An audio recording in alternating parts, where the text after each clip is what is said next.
네, 안녕하세요 여러분, QM 벤치입니다. 자, AMD 라데온 RX 9060 XT 엠바고가 해제됐죠. 그래서 지금 이 영상을 보고 계신 분들은 이제 뭐 성능 그런 거 다 아실 겁니다.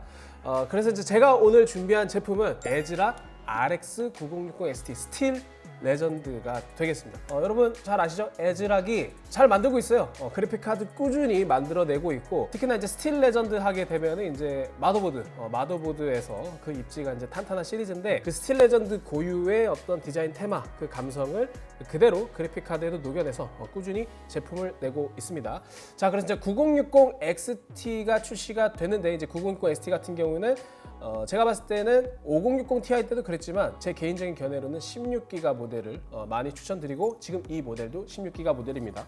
자, 패키지를 보면요, 화면 왼쪽에 이제 크게 스틸 레전드 엠블럼이 각인되어 있고요. 오른쪽에는 라데온 RX 9060 XT AMD 레퍼런스 라벨이 부착되어 있습니다. 자, 패키지 뒷면 가보시면요, 에즈락의 이제 LED 기술이죠. 폴리크롬 싱크 지원하고, 그다음 트리플 펜 디자인, 그다음에 메탈 백플레이트, 스타일리시라는 명칭이 붙었는데 그만큼 백플레이트 디자인에 자신이 있다, 그런 느낌 같고, 그다음에 스트라이프 링펜 뭐 이런 내용들이 나와 있습니다. 자세한 거는 제품을 보면서 확인해 보도록 할게요. 자, 패키지 열어보도록 하겠습니다. 패키지를 이렇게 열면요, 위에 커버가 있습니다. 스티로폼 커버가 있고, 벗겨주시면 에즈락 간편 설치 가이드, 그 다음에 그래픽카드 본체가 있고요. 이걸 꺼내주시면 그 외에 뭐 다른 액세서리는 없네요. 간단한 구성이죠.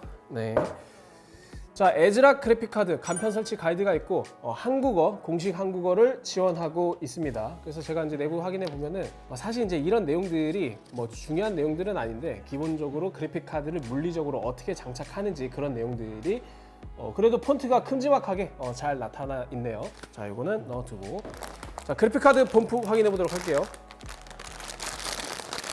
자, 이거를 뜯어주시고, 이게 바로 에즈락 RX 9060 XT 스틸 레전드가 되겠습니다. 일단은 9060 XT가 소비 전력이 그렇게 높지 않죠. 200W 미만, 레퍼런스 기준으로 160W 수준이기 때문에 그래픽 카드 자체가 이제 크진 않습니다. 그런데 이 그래픽 카드 같은 길이가 지금 한 30cm 정도, 30cm 정도 돼 보이는데, 사실상 뭐 상위 그래픽 카드보다 그렇게 크지는 않아요. 그 두께도 보면은 이슬롯을 살짝 초과하는 그런 두께감을 가지고 있습니다. 그리고 지금 하얀색 마개로 덮여져 있는데, 이거를 열어주시면 포트가 3개예요, 3개. 근데 이거는 살짝 아쉽긴 하죠. 왜냐면 이제 일반적인 그래픽 카드가 보통 출력 포트 4개 정도는 지원하는데, 9060 XT의 이제 기준 출력 포트가 3개밖에 지원이 안 돼요. 물론 제품에 따라서는 더 많은 포트를 지원할 수도 있는데, 레퍼런스가 3개 지원된다, 그런 뜻입니다. 그래서 DP 2.1A 2개, HDMI 2.1B 하나, 이렇게 구성이 되어 있고요. 그 다음에 뭐 브래킷에 뭐 독특한 모양의 에어홀도 적용되어 있습니다.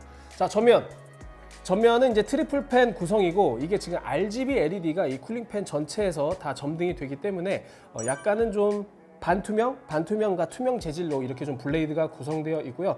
아까 저희가 그 패키지 뒷면에서 확인했다시피 이 블레이드 표면에는 스트라이프 처리라고 해가지고 공기를 빨아들일 때 조금 더 흡기 효율을 높이기 위한 그런 구조적인 설계도 적용되어 있습니다. 그리고 이제 쿨링팬이 뭐 인접한 쿨링팬끼리 반대 방향으로 회전하는 그런 구성은 아니고, 모두 다 같은 방향으로 회전하는 구성을 가지고 있고요. 그리고 이제 하우징을 보면 딱 봐도 플라스틱입니다.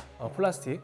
물론 이제 플라스틱 재질 자체가 당연히 나쁜 건 아니죠. 왜냐면 뭐 플라스틱 안 쓰고 뭐 금속 쓰고 화려하게 마감 막 고급스럽게 하고 이러면 제품 단가가 올라가잖아요. 그래서 이런 제품들은 무작정 고급화 한다고 좋은 게 아니기 때문에, 왜냐면 그만큼 가격이 비쌀 수밖에 없기 때문에 플라스틱 재질이 나쁜 건 아닌데, 근데 플라스틱 재질을 쓰더라도 어떤 마감이라든지 디자인 형태 면에서 충분히 조금 더 고급스럽게 표현할 수 있는데, 그 부분이 살짝 아쉽습니다. 어떤 게 아쉽냐면 이런 실버 컬러라든지, 그 다음에 여기에 적용된 자잘한 음각 처리된 이런 나사 모양의 그런 디자인 요소들이 플라스틱 재질이 너무 티가 많이 나는 그런 디자인 형태로 되어 있어서 조금 이제 고급감은 좀 많이 떨어진다, 그렇게 저는 느끼는 것 같아요. 자, 그래서 사실상 제가 말씀해 드린 거 좀 정리해 드리면 플라스틱이 나쁜 건 아니지만 이런 마감 처리나 그런 것들이 조금 더 디자인에 잘 어우러지게끔 했으면 더 어땠을까, 그런 생각을 말씀드린 거고. 자, 측면 보시면 스틸 레전드가 있는데 이것도 이제 RGB LED로 점등이 됩니다. 그래서 이제 RGB LED가 나오는 구간은 여기, 그다음 쿨링팬 전체 이렇게 좀 화려하게 나와요, 굉장히. 그러니까 RGB LED도 여러 가지 종류가 있는데 좀 은은한 색상으로 퍼지는 느낌이 있고 좀 원색의, 그러니까 채도가 좀 높은 형태의 RGB LED가 나오는 경우가 있는데, 이 에즈락 스틸 레전드 같은 경우 RGB LED가 굉장히 화려하거든요. 그래서 사실 그러한 LED가 좀 방해가 될 수도 있기 때문에 여기 물리적인 스위치를 마련해 뒀습니다. 지금 백플레이트 보면은 LED 오프 온 이렇게 스위치가 있거든요. 그래서 이 스위치를 통해서 여러분들이 LED 효과를 켜볼 수 있어요. 일반적으로 이 스위치는 이제 듀얼 바이오스를 지원하는 그래픽 카드에서 바이오스 전환 스위치 그런 걸로 많이 활용하는데, 에즈락 스틸 레전드는 LED 점등 스위치로 활용하고 있고, 그다음 백플레이트, 제가 가장 칭찬하고 싶은 부분이 이 백플레이트입니다. 이 백플레이트가 상급기가 아니라 중급기라든지 보급기 이런 제품들은 백플레이트 디자인이 좀 열악하거나 아니면 여기에 이제 여러 가지 인증 스티커로 좀 지저분한 형태로 설계된 경우들이 종종 있는데, 이 스틸 레전드는 스틸 레전드 고유의 테마가 되게 잘 어우러져 있고 전반적으로 디자인이 되게 예뻐요. 그래서 컬러감이라든지 어떤 은색과의 조화 이런 것들이 상당히 잘 되어 있어서 백플레이트 디자인은 좋은 점수를 주고 싶고요. 오른쪽에는 이제 히트싱크 영역이 노출되어 있는데 사실상 기판이 여기서 끝나기 때문에 나머지 영역은 이렇게 시원하게 공기가 배출될 수 있도록 구성한 것도 굉장히 좋습니다. 그리고 깨알 같지만 아까 제가 이제 출력 포트 이 마개도 화이트라고 말씀드렸는데, 이 골드 핑거 이 부분도 화이트로 구성이 되어 있습니다. 자, 그래서 이상으로 저희가 이제 외형적으로 확인할 수 있는 건 모두 살펴봤으니까 잠시 후에 분해를 통해서 또 제품을 살펴보도록 하겠습니다.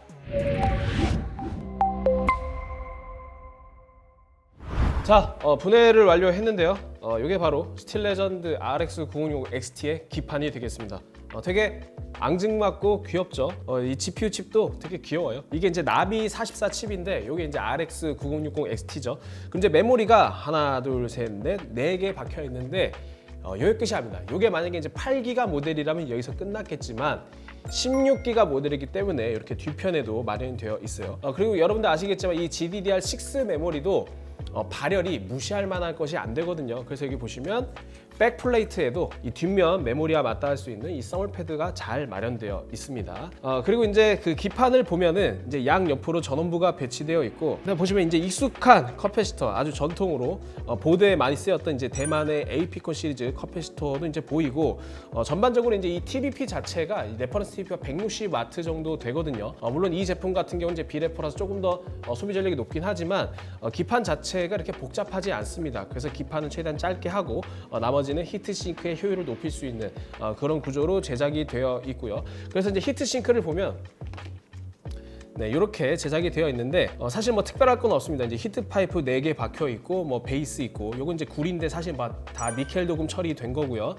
그리고 이제 메모리 서멀 패드, 양 옆에 전원부 서멀 패드가 있는데 요것도 사실 좀 아쉽긴 합니다. 어떤 부분이 아쉽냐면 나머지 구성이야 중급기, 보급기에서 충분히 볼 수 있는 구성이지만 이 전원부의 어떤 초크나 모스펫과 맞닿는 부분이 아직 여유 공간이 충분하게 있음에도 불구하고 서멀 패드가 좀 빈 공간들이 있어요. 이 서멀 패드 빈 공간들이 결국은 이렇게 합쳐졌을 때 결국 이 모스펫 소자의 조금 더 극대화된 그런 접촉 면적을 확대할 수 있었을 텐데 그러지 못한 부분은 흡사 타 제조사를 떠올리게 한다는 점에서 에즈락이 이런 거는 조금 더 신경 써줬으면 좋겠습니다. 그리고 이제 여기 있는 GPU가 나비 44 GPU인데 128비트 메모리 인터페이스를 가지고 있습니다. 그래서 좀 아쉽긴 하지만 그래도 요새 메모리 속도가 워낙 빨라가지고 지금 여기에 박혀있는 GDDR6 메모리도 20기가 BPS거든요. 그래서 결과적으로 5060 Ti와 성능이 큰 차이가 나지 않는다. 그런 스펙적인 상세가 가능했죠. 자, 그래서 GPU, PCB, 그다음 히트싱크는 여기까지 살펴보도록 하고 이제는 직접 시스템에 장착을 해서 실제 성능을 확인해 보도록 하겠습니다.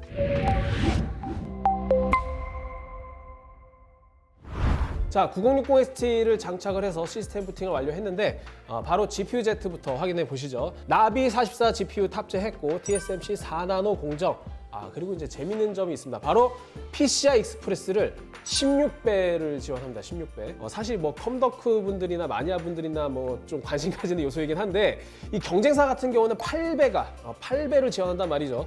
물론 이제 상위 모델 같은 경우는 16배를 풀로 지원하는데 뭐 5060 이런 것들은 원가 절감을 통해서 PCI 익스프레스를 8배로 제한하는 그런 특징을 가지고 있지만 AMD 라데온은 16배를 풀로 지원하고 있습니다. 그래서 여러분들이 PCI 플랫폼 5.0이든 4.0이든 그래도 최대한의 PCI 대역폭을 활용할 수 있다. 이렇게 이해하시면 되겠어요. 물론 5.0이 대역폭을 가장 잘 활용할 수 있는 방법인 건 맞습니다. 그래서 이게 엔비디아 지포스랑 개념이 다른 게 지포스에서 스펙으로 나타나는 부스트 클록은 어떤 그 평균 부스트 클록, 아니 평균보다는 최소 보장 부스트 클록에 가깝다면 AMD 라데온의 부스트 클록은 최대입니다. 최대.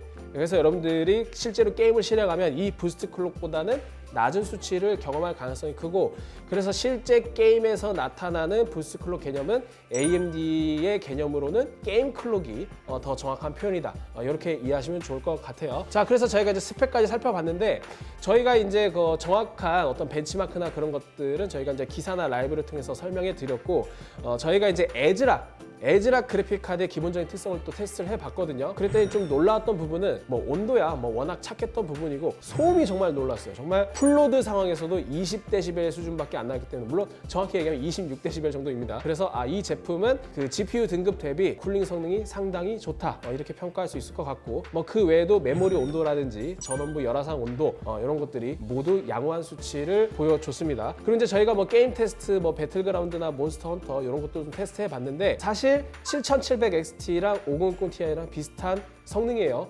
라데온끼리 비교했을 때 7700XT 대비 그런 좋은 점은 뭐냐? 바로 소비 전력이죠. 7700XT는 소비 전력이 뭐 240W 이상 가기 때문에 확실히 최신 제품이 RDNA4 아키텍처의 성능이 좋다. 이렇게 말씀드릴 수 있을 것 같습니다. 자, 그럼 저희가 실제로 한번 게임도 해봐야 되는데, 최신작 둠 더 다크 에이지스에서 9060XT가 어떤 모습을 보일지 한번 확인해 보도록 하겠습니다. 제가 이 게임을 고른 이유가 있는데요. 뭐 신작 게임이기도 하지만 이번 둠 같은 경우에는 레이트레이싱이 강제입니다. 최소 사양이 RTX 2060이에요. 그래서 기본적으로 게임이 RT 기반으로 제작되어 있고, 특히나 이제 라데온 같은 경우에는 RT 성능이 약하다, 이런 특성을 가지고 있었기 때문인데, 저희가 테스트 해보니까 오히려 둠에서는 5060 Ti보다도 조금 더 높은 성능을 보여줬거든요. 그래서 제가 지금 옵션을 어떻게 했냐면, QHD 해상도에 옵션은 최악의 악몽 프리셋을 적용했습니다. 뭐 최악의 악몽 프리셋이라 하면은 가장 높은 옵션이다, 풀옵션이다, 이렇게 이해하셔도 무방하고요. 그리고 이제 업스케일은 따로 지정하지 않았습니다. 그냥 네이티브의 TAL을 적용했고, 물론 이제 좀 이따가 FSR도 적용할 거기도 한데, 가장 빡센 환경에서 어떤 프레임을 보여주는지 확인해 보도록 할게요. 자, QHD 네이티브 풀옵션에서 역시나 레이트레이싱이 강제이기 때문에 프레임이 50프레임대, 60프레임이 채 되지 않습니다. 지금 보시는 화면은 둠 자체적으로 제공하는 모니터링 툴인데 확실히 사양이 높죠. 하지만 레이트레이싱 강제라는 걸 고려하면 그렇게 납득 안 되는 성능도 아닙니다.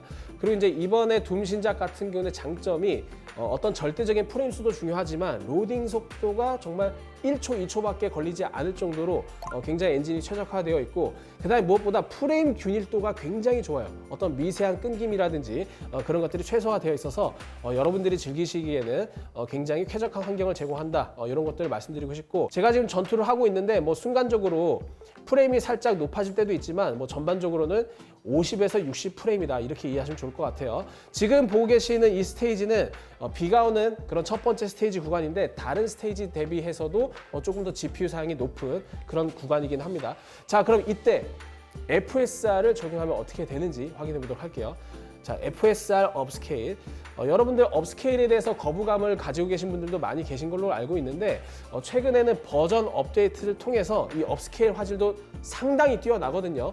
그래서 저는 개인적으로 DLSS나 FSR 같은 업스케일을 적극 추천드리도록 하고 있습니다. 자, FSR을 적용하니까 바로 80프레임이 넘어가죠. 80프레임 정도도 사실 저는 게임하기에 크게 무리가 없다고 생각은 들지만, 70프레임대도 가네. 근데 여러분들 뭐 요새는 워낙 그 144, 165Hz를 기본으로 고주사율 모니터 많이 쓰시잖아요. 그런 분들은 이제 프레임 생성까지 키우시면은 확실히 만족스러운 프레임을 확인할 수 있을 것 같습니다. 자, 여기서 그럼 프레임 생성까지 한번 켜보도록 할게요. 사실 이 9060 XT가 타깃 해상도가 FHD, QHD 이 병행 해상도를 모두 타깃으로 하고 있는데 최신 게임에서 QHD 풀옵션 그다음 업스케일까지 적용했을 때 이 정도 성능이면은 그래도 이제 초고 사양을 지향하는 분이 아니라면 충분히 납득할 만한 성능인 건 맞는 것 같아요. 자, 지금 FSR 프레임 생성을 켜줬고요. 이때는 100프레임 넘게 나오지 않을까요? 자, 확인해 볼게요. 지금 프레임을 보니까 130, 120 프레임 정도 나오네요. 그래도 이 정도면은 거의 뭐 150 프레임 이상을 기대하셨던 분들한테 조금 실망스러울 수 있겠지만 그래도 QHD에서 풀옵션임에도 불구하고 충분히 부드러운 성능을 보여주기 때문에 제가 지금 플레이하고 있으면서도 이게 지금 240Hz 모니터인데 충분히 부드러운 게이밍이 가능합니다. 그래서 워낙 그 싱글 게임이기 때문에 사실 인플렉에 대한 어떤 그런 걱정도 있으실 거예요. 하지만 이제 둠 같은 경우에는 인플렉에 대한 최적화도 괜찮게 되어 있어서 여러분들이 실제로 한번 프레임 생성을 적용해 보시고 마음에 안 들면 끄면 되거든요. 그래서 제 경우에는 충분히 만족스러운 플레이가 가능했다. 이렇게 요약드릴 수 있을 것 같습니다. 네, 지금까지 에즈락 RX 9060 XT 스틸 레전드를 살펴봤는데요. 기본적으로 RX 9060 XT가 매력적이에요. 매력적이고 그도 그럴 것이 이제 16기가 모델 버전이 5060 Ti 8기가보다 저렴하다라는 거는 그 자체로 압도적인 장점을 가지고 있습니다. 당연히 성능도 5060 Ti 8기가보다는 좋고 16기가 버전하고도 이제 뭐 비슷한 성능이니까 그런 부분은 확실히 좋고 그다음에 이제 여러분들이 만약에 이제 뭐 지포스가 아니라 라데온만 좋아하시는 분들이라 하더라도 7700 XT 대비 소비 전력이 확실히 낮아졌기 때문에 전력 효율 면에서도 뭐 뛰어난 부분이라 할 수 있겠죠. 그리고 이제 그 에즈락 제품 자체에 대해서 좀 살펴보면은 장점도 있고 단점도 있습니다. 물론 이제 스틸 레전드라는 고유 감성 저는 굉장히 좋아하는데 왜냐하면 이제 단순히 화이트로만 밀고 나가는 게 아니라 스틸 레전드 고유의 어떤 화이트와 실버의 조화, 조금 더 이제 금속 느낌이 나는 그런 느낌을 좋아하는데 근데 이제 그런 느낌을 어떤 색상이나 디자인, RGB, LED 이런 측면에서는 이제 뭐 비교적 잘 녹여냈다고 생각하는데 이 하우징에 있어서 플라스틱 재질 티가 너무 나는 그런 디자인은 조금 아쉽지 않나 그런 생각이 들어요. 왜냐면 이제 제가 뭐 플라스틱이 무조건 나쁘다게 한 게 아니라 플라스틱을 사용하면서도 디자인을 어떻게 하냐에 따라서 충분히 깔끔하게 보일 수 있는데 이 자잘자잘한 요소들이 조금 이제 좀 저렴하게 보이는 그런 부분들이 좀 있습니다. 그리고 이제 성능 자체로만 봤을 때는 이 등급에 맞게끔 좋은 성능을 보여줬고 무엇보다 쿨링 성능에 대한 밸런스를 참 잘 잡았어요. GPU 온도도 괜찮았고 소음이 정말 낮아요. 제가 아까 말씀드렸죠. 26dB이라고. 그래서 이제 정수성 측면에서 큰 점수를 줄 수 있기 때문에 그런 부분 역시 에즈락이 그래픽 카드에 있어서 어떤 노하우라든지 그런 것들이 충분히 좋은 모습을 보여주고 있다. 이렇게 평가할 수 있을 것 같습니다. 네, 이상 QM 벤치였고요. 다음에 또 재미있는 콘텐츠로 찾아오도록 하겠습니다. 여러분 안녕.